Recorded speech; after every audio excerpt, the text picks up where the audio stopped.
في الزمن ده كلنا محتاجين الدعوة دي. اللهم قنا خصومة الفاجر، ومحبة المخادع، ونفاق اللئيم، وغدر القريب، وصداقة الخائن، وشماتة الأعداء.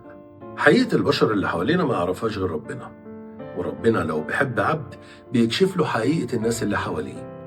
احنا ما بنختارش نحب مين ونكره مين، المواقف هي اللي بتزرع فينا ناس وبتقتلع من جوانا ناس تانية. أحيانا موقف صغير يكشف لك دناءة ناس، فتغير كل ترتيب الأشخاص في حياتك وتبتدي ترتبهم تاني من أول وجديد.